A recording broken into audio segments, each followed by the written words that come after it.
Today, we are diving deep into one of the biggest, most emotionally charged public health controversies of the last few decades.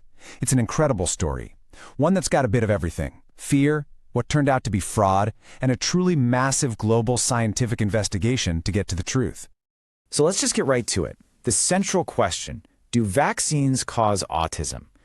This question has been investigated more thoroughly than almost any other in modern medical history. And after decades of research, exhaustive research, the answer from the global scientific community is crystal clear. And what's just wild about this whole thing is that this entire global firestorm, all the debate, all the fear, it can all be traced back to one single publication.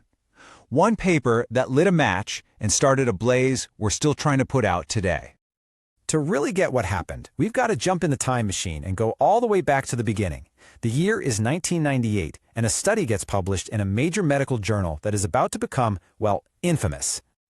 Okay, so it all kicks off with this paper by a researcher named Andrew Wakefield. He suggested there might be a link between the MMR vaccine and autism. The problem? His study only involved 12 children, just 12. But the story really started to fall apart from there. By 2010, the journal that published it, the Lancet, formally retracted it. That's a huge deal. But then, a year later, the British Medical Journal took it a step further. They didn't just call it bad science, they called it a deliberate fraud. Just look at the difference here. It's staggering. On one side, you have that original paper, a tiny sample of 12 kids with data that was manipulated and without proper ethical approval. And on the other side, a massive global scientific response. We're talking rigorous, peer-reviewed studies looking at over 1.2 times million children. This wasn't just a simple correction, it was a complete and total teardown of the original claim. And as soon as this claim was out there and people started getting worried, the scientific community didn't just shrug it off. They took it seriously. They immediately launched this huge worldwide effort to put the idea to the test. And the answers started rolling in fast. In 1999, just a year after Wakefield's paper, a new study of 500 children came out. The finding? Nope, no link between the MMR vaccine and autism. And the studies just kept getting bigger and bigger. By 2001, we had research looking at groups of over 10,000 kids. And the conclusion was exactly the same. Still no link to be found. Then came 2002, and a massive study out of Denmark looking at over 500,000 children. The evidence was just piling up, becoming this overwhelming mountain of data, all pointing in the exact same direction. But okay, to get the most rock-solid, definitive answer you possibly can in science, you have to go to the top shelf. We're talking about the highest level of evidence, systematic reviews, and meta-analyses. These are basically studies of studies, where they gather up all the best research and analyze it all together. And this right here is where the case gets slammed shut. A giant meta-analysis in 2014, over 1.2 million kids, no link found. A Cochrane review, which is like the Supreme Court of medical evidence, looked at over 1.1 million children. Their finding? No evidence of an association. And then, an even bigger Danish study in 2019 found that the risk for vaccinated and unvaccinated kids was, and I quote, statistically identical. Now, to really get why these studies are so powerful, you just need to know one simple term: the rate ratio. It's super easy. Think of it like this. A rate ratio of 1.0 means the risk is exactly the same for two groups. No difference. If the number was, say, 2.0, that would mean double the risk. If it was 0.5, it would be half the risk. So 1.0 is the magic number for no difference. So with that in mind, what was the crucial number from that gold standard Cochrane review? It was 0.93. Think about that. Not only is it not above 1.0, it's actually a tiny bit below it. It is so incredibly close to 1.0 that statistically, it's the same thing as saying there is no effect at all.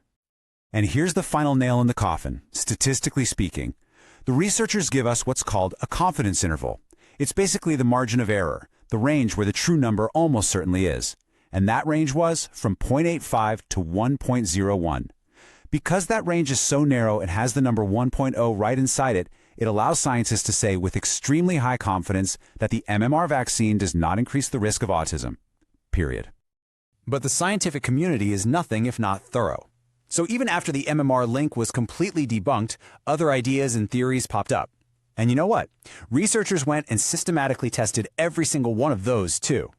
So one of the biggest theories was about a preservative called thimerosal, and this created what you might call a perfect natural experiment. See, by 2001, thimerosal was taken out of almost all childhood vaccines in the US. So the prediction was simple. If thimerosal was the cause, then autism rates should have started to go down, right? Well, what actually happened? Autism rates kept going up. The reality completely contradicted the prediction, which means the hypothesis was proven false. Then there was the whole too many, too soon idea, this myth of antigen overload, that a baby's immune system just gets overwhelmed. So researchers looked at that directly. They found zero connection between the total number of vaccine components a child gets and the risk of autism. And here's the kicker. Babies encounter way more antigens every single day, just from breathing, playing, putting stuff in their mouths, than they get from their entire vaccine schedule combined. Okay, so if the scientific evidence is this overwhelming, this definitive, why is this still even a debate? Why does this doubt seem to linger? Well, the answer seems to have a lot less to do with the data and a whole lot more to do with human psychology. One of the biggest reasons is a mental shortcut our brains take all the time. It's called temporal association bias. It's a fancy term for something we all do. We assume that if B happened right after A, then A must have caused B. It's that classic post hoc ergo propter hoc fallacy. After this, therefore because of this.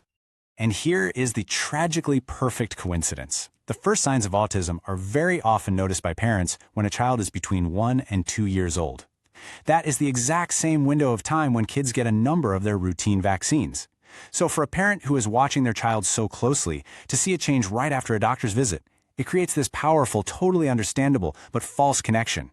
It feels like cause and effect, even when it's just a coincidence of timing. That confusion is then made so much worse by things like inconsistent messaging or the absolute wildfire of misinformation online.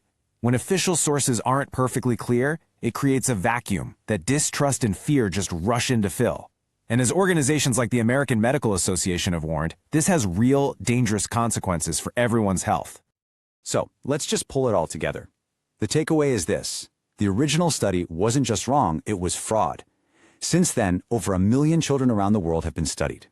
The absolute highest levels of scientific evidence have confirmed, again and again, that there is no link.